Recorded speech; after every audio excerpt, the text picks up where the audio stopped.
मेरे साथ इस वक्त मौजूद हैं सनातनी विधायक गोलू शुक्ला, जिनसे हम आज बात करने वाले हैं नववर्ष की नववर्ष शुरू होने वाला है चैत्र नवरात्रि से, क्योंकि 31 जिस तरीके से लोग मनाते हैं गुड़ी पड़वा को लेकर लोगों में अभी भी जानकारी की कमी है। क्या कुछ इस पर कहते हैं गोलू शुक्ला जी, उनसे जानते हैं। गोलू भैया, बहुत स्वागत है आपका राजीव टाइम्स में। जिस तरीके से 31 लोग मनाते हैं, नववर्ष की शुरुआत होती है अंग्रेजी नववर्ष की, लेकिन अगर हम बात करें सनातनी नववर्ष की तो वो चैत्र नवरात्रि से शुरू होता है। लेकिन कहीं ना कहीं लोगों में अभी भी इसको लेके जानकारी की कमी या हर्ष उल्लास उतना कम होता है। इसके लिए हम क्या कर सकते हैं?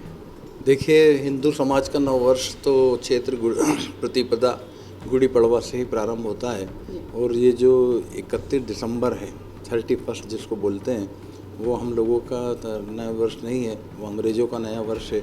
हिंदुओं का नव वर्ष गुड़ी पड़वा से प्रारंभ होता है। इसलिए मैं आपके माध्यम से सभी इंदौर शहर वासियों को, प्रदेशवासियों को गुड़ी पड़वा, चैत्र प्रतिपदा, चैत्र नवरात्र के नववर्ष की मंगल कामना देता हूँ, शुभकामना देता हूँ। सब स्वस्थ रहें, प्रसन्न रहें, खुश रहें, मेरी शुभकामनाएं। लेकिन भैया, जब 31 आता है ना, तो 5 दिन पहले से शहर, बाजार या रोड सजने लगते हैं।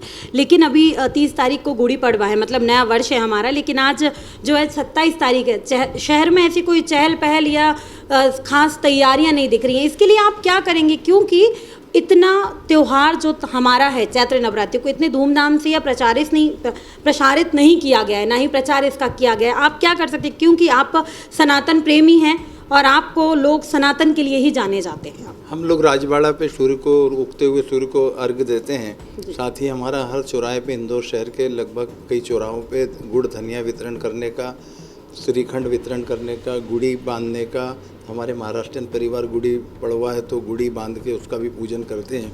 तो हम लोग प्रयास कर रहे हैं कि लोगों में जागरूकता है, उसके लिए धीरे धीरे लोग जागरूक हो जाएंगे। हम गुड़ धनिया और अन्य चीज़ें लोगों को बताएंगे तो निश्चित रूप से आने वाले टाइम में हमारा नववर्ष पूरी तरह से प्रस्फुटित। आप खुद एक युवा विधायक हैं, देखा जाए सबसे ज़्यादा युवा लोग हैं 31 की ओर कदम बढ़ा रहे हैं। पब पार्टी होती है, पब पार्टी के देखा जाए तो सनातन कहीं ना कहीं दबता नज़र आ रहा है। नहीं, दबता नज़र नहीं आ रहा है। देखो सर, युवाओं को धर्म से जोड़ने के लिए हमने कई कार्य किए हैं। जैसे हमारी कावड़ यात्रा है, तो हज़ारों युवा आज कावड़ यात्रा के माध्यम से हमारे सनातन धर्म से जुड़े हैं। हमने निरंतर हम 20-22 साल से यात्रा निकाल रहे हैं, और आज हज़ारों कावड़ यात्राएं निकल रही हैं। सनातन धर्म के प्रति युवाओं में जागरूकता आई है। संस्कृति से हट के युवा सनातन धर्म की तरफ, हमारे नवरात्र में माता जी की आराधना की तरफ, गणेश उत्सव में गणेश जी की आराधना की तरफ बढ़ रहा है।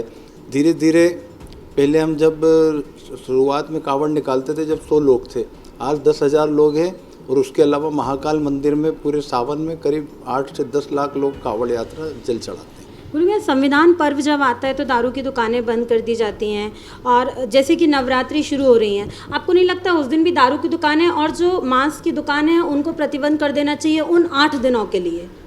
निश्चित रूप से शराब की दुकानें बंद होना चाहिए। हमारे नवरात्र का जो माता की आराधना का दिन है, तो शराब में माननीय मुख्यमंत्री जी से भी निवेदन करूंगा कि ये शराब की दुकानें बंद हों और नवरात्र में माता की आराधना हो।